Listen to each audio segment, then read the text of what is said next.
So today I'm in Brussels at the headquarters of AG Insurance for the team presentation of AG Insurance Soudal. I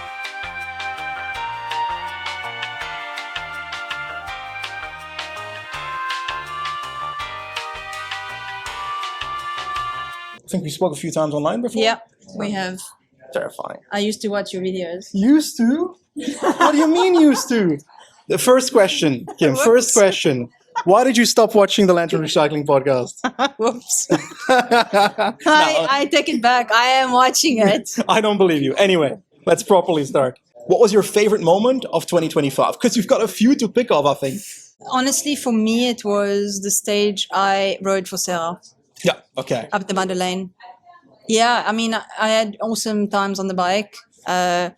Won really nice races and stages. But that day, emotionally, it gave me so much more to what victories gave me, weirdly enough. Of course, I felt a lot for Liège, and it's the biggest race for the team that we've won, and the first monument and African cycling and all of that included. But if I had to speak on emotions, yeah, that day I could sacrifice myself for Sarah is the best feeling ever, because I don't get to ride for my teammates a lot. So when I do get the opportunity, it's super cool.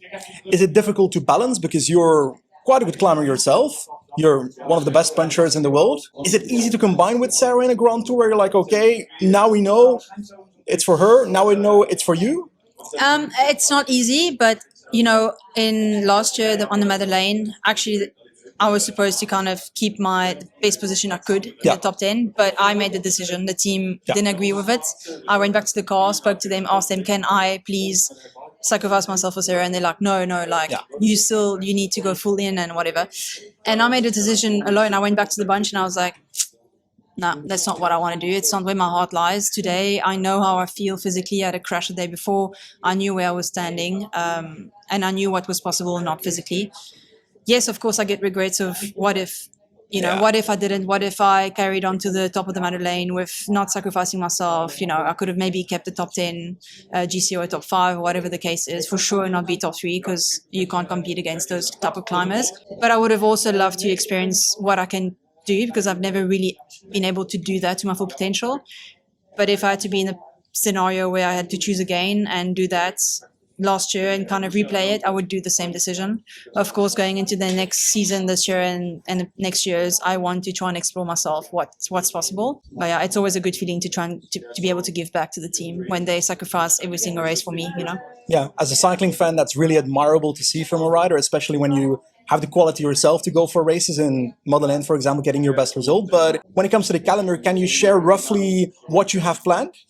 Yeah, so I obviously started in UAE more as a prep. It was a really good prep to kind of see where I'm at. Of course, you're not at all at the level you want to be in the Flemish Classics. It's quite early.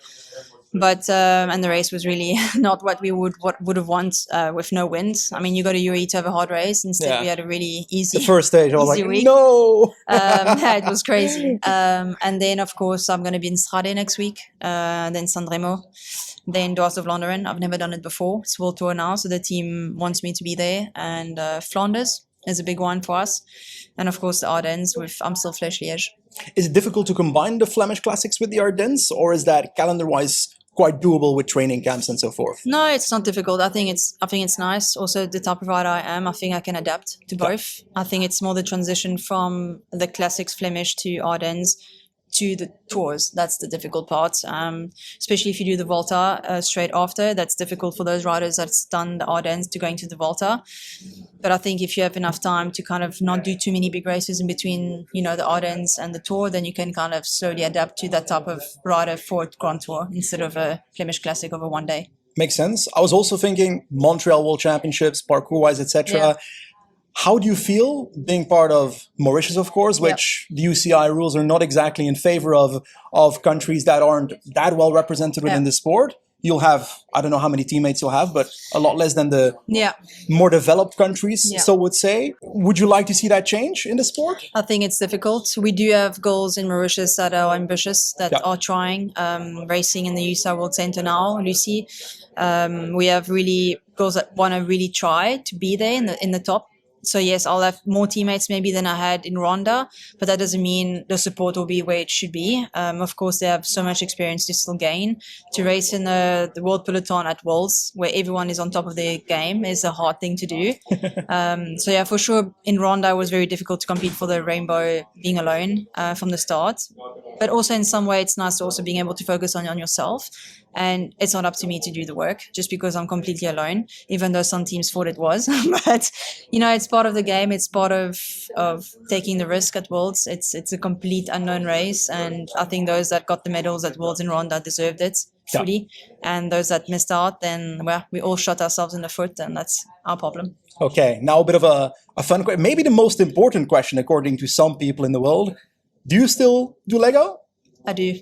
I love Legos. I love puzzles. So yeah, I've said it online before. If you ever want to give me presents, that's the way to go. Lego and puzzles. And if you hypothetically had to keep one of the two, would that be an easy decision? Not easy. I'd rather have both. I've got a great video idea. Maybe in the next year somewhere we could do like I'm looking at Matteo, the press officer, a long-term podcast where we just build a Lego set while talking to each other. Oh, that would be cool. Yeah. I think this is But the Lego has to be something interesting. Yeah, you love bouquets, I heard, right? I love bouquets. I'll make it work. I'll make it work. It has to be something I don't have because I already have a few. The Titanic, a 12-hour interview. Deal? That's a big ask. As long as you have pizza and wine, then I'm cool. But last question now. How would you describe a successful 2026 for you? Well, for me personally, I think it's a hard one. It's hard to beat what we did in 25, but I think as a whole, I wouldn't focus on myself personally. I think as a team, we've grown so much in terms of confidence and belief.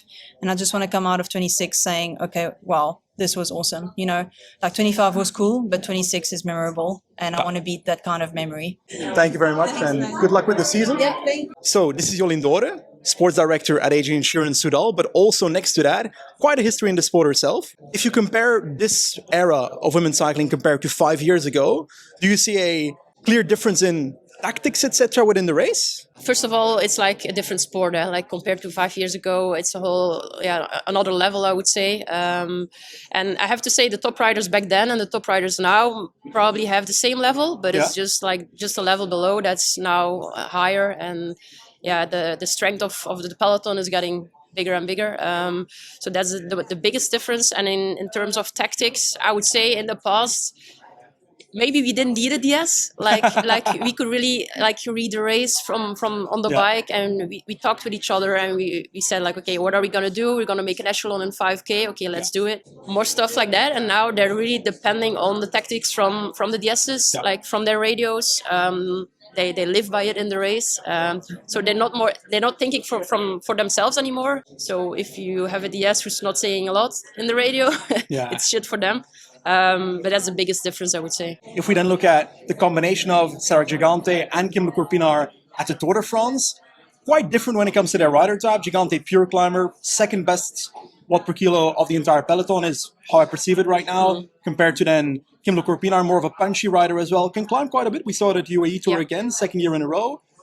Would you say they're easy to combine in a tactical sense? Yeah, like you say, it's two different racing styles. Kim loves aggressive racing. With Sarah, we have to wait for the big climbs and then do a move. And then we are a bit depending on the other race tactics from other teams in the descents and on the flat parts with the wind. So it's always a bit of a gamble what we're going to do. So we hope always with Sarah, if we do a move on the big climb, it's going to be a big move. We have to gain minutes, otherwise we can't compete. But if we can, I mean, Sarah is capable of doing a lot. When it's a really hard stage race, Grand Tour, she's one of the best climbers, like you say, maybe the best after Pauline. But Sarah's just lovely. I mean, to have her in the team in every Grand Tour, I love it. 2025 was pretty successful. I think that's fair to say. Yeah. How would you describe a successful 2026 for the team? If we can show that we belong amongst the best teams in the world again, I think that's always harder than to come in, have good results. Yeah, of course. But do it over and over again each season. That's the hardest thing I had to do. And that's also what I said to Kim. Like, look, you're going back to Liège. People will ask you to win it again. Yeah. But it's easier said than done. And there's a lot of pressure coming as well now for the whole team to prove it. But I have the belief that we can do it, but it's up to the girls and to show it. I said it before, like we can do hours of talking now before the season, but they have to show it in the races. What was your favorite moment of 2025? Because you've got a few to pick off. Oh, I was hoping no one would ask me that because I have a few. Maybe I'll go top 3. Okay. A random day in March that I can't remember the day of. Maybe 17th of March, 27th. It's ended with a 7. But it was the first time I did a max, like full gas 20-minute effort. Yeah. I was chasing a Strava QOM from the end of 2023 when I was really fit. And my leg worked and I had no pain and I almost got an all-time 20-minute power PB, even though I hadn't started interval training for more than a week at that point. And I was just so happy that the iliac artery surgery worked because, like, okay, this broken bone has been hard, but broken bones are normally quite straightforward. But whereas iliac artery surgery, I had no idea what to expect. Like the diagnosis was really tricky. Like you think you're going crazy. It's so long lasting, like a couple of years to work out. And you just kind of get slower and slower and start doubting yourself. And then even when you find out what the problem is, you're like, will it work? Like, you know, like how well will it work? Will I be able to, you know, ride at 100 watts again pain-free, or will I be able to race the best in the world pain-free? Like it's a big difference. So for sure that day was super special because I'm like, oh, the surgery worked. I think I went home and like emailed the surgeon. Like, straight. Thank you so much. I got the QOM. I'll tell everybody to come to you. Yeah, Dr. Campbell, thank you. So that day, and then I can't pick one moment from the Giro, but the Giro week was just incredible. I think, I've been maybe at that physical level for quite a few times in the last few years, but you know, you need more than just the physical level to actually have that hard work translate into results. So like the support from the team for sure, but also a bit of luck in the race before the race, no sickness or crashes, and you have to be selected for the race. I've had like races that maybe the team doesn't even go to. Like you need so many things to go well. You can't just train hard and expect to win. So I think that week just seeing everything pay off, and you know, like at that point I'd come back already a few times from some tough challenges. So just feeling like, oh, it would have been worth it, but it was like extra worth it when you get the great results. And just the team around me too, they were all so selfless and happy. It was just really nice and also quite relaxed when I compare it to my next highlight, which was the Tour de France, which was anything but relaxed. But with Kim in the yellow jersey, like especially as the underdog team, that was just so special. And then the teamwork, every single rider was so selfless. Like I think Justine and I went a bit viral with her. Shouting at you. Satellite descent rider shouting at me nicely. Mostly. English or West Flemish? I don't know. It would have been scarier in West Flemish, I promise you. I think it was English. She's like, come on, Sarah, you can win the tour on this corner. I'm like, oh, okay. Important corner. Every corner. Literally. But every single rider. And then when Kim in the yellow jersey sacrificed herself on the Madeleine stage when she hadn't even been told to, that was extra special. I think that's something about this team. Like you don't even need to tell the riders what to do, even if it's like a tough job or one that requires them giving away their own chances. Everyone just makes the right decision for the team, and then it comes around. Like it's just so special. So so many moments from that tour, and even just seeing like the pride of Lions grow and grow each day. It was really special. They're my top 3. So you mentioned already you had quite a few setbacks in your career. Many versions of Sarah. Yeah. We're now at Sarah 4.0? Yeah. Is that correct? For the 4th and final update. Okay, let's hope so. Software update done. How do you manage to always come back with fighting spirit from these setbacks? Where does the mental fortitude come from? Well, I think the time has to pass anyway. And if you're going to spend 6 months like with a sore leg, you may as well come out of it back to doing what you love, and you still have to rehab either way. If I just decided to give up cycling, then I'd have the same injury, but then also not have like my number one passion and like what I love the most. So it's not really an option, I guess. But I have to say that all the setbacks, even though I never would have chosen to go through them, they have helped me come through new ones. So like what I learned from I've had a few, but like the iliac artery was only a year before the broken femur. And I really learnt to, ask for help. I have such an amazing support network now, both at home with the Victorian Institute of Sport, but also being in such a supportive team. It just makes like such a world of difference. And it does make me cringe laugh to think about when I was first came to Europe in 2021. Well, it wasn't quite first, but first time I was living in Europe. I had a broken collarbone, elbow and fibula in my leg. Ooh. And I was living a little bit out of Girona, living out of home for the first time. And I was so stubborn, I didn't want to ask anyone for help. I could have. I didn't know anyone that well, but I'm sure if I asked, someone would have helped me with the supermarket stuff. But I was like trying to hobble to the supermarket. Like it was like so far. I felt like at least 2 k's each way, and then I'd come back with my backpack just on my good side. But that was where my crutch was, and then the backpack would keep sliding down like to the floor, and then I was trying to pick it up with my crutch, and just like so many times where I was just like, I can do this. Whereas now, well, one, I look into home delivery, and 2, if I need help, then I'm not afraid to ask for it. So I think that's what I've learnt the most. And patience. I'm still impatient. I want to race yesterday, but I'm more patient than I would have been. That makes sense. Now, the femur was the last injury. Is that done, or is that in the last portion of recovery, or where are you? Still going. It's definitely harder, both mentally and physically, than I expected. Maybe it's good. I didn't know how hard it would be.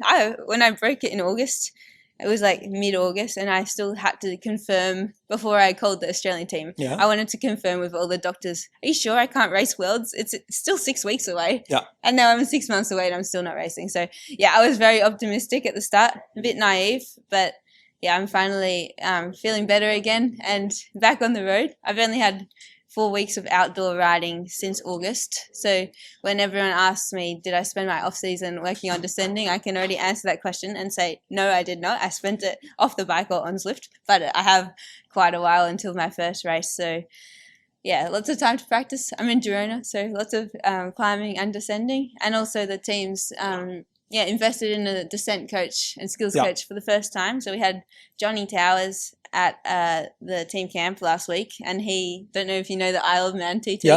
Yeah, crazy. So he was there. He races that. So it was pretty cool to learn from him. And even though it's not something that you didn't do a skill session and then you're perfect the next day. Like, of course. If it was that easy, I would have done it already. But I think having that information and the tips, now I have the time to go away and work on it. Also, a big change was I had my first.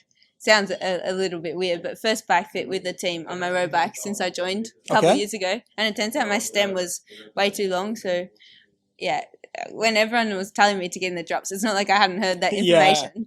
But I didn't feel comfortable. Like I couldn't really reach the brakes very well. I get that. Felt less wrong. Control. Yeah, exactly. So, of course, I went in the hoods. But now I can reach the drops a lot better. So I have to say, despite descending still being an obstacle every now and then, I must say that over the last 3 years, you've gotten a lot better at descending. Yeah. And I want to turn the tables. I'm a shit descender, like significantly worse than you are. Do you have any advice on ways that you ever overcame the first couple of steps that I could try and look at where, how can I get better? Very nice. I don't think anyone's ever asked me for tips. Yeah, time and practice, which is annoying because I also want it to be like that. But was it for you related to fear sometime? Because for me, it's definitely all fear. Yeah, mine's fear. Like, if I'm on my own or if I know the descent, then it definitely helps. So that is something I'll also do.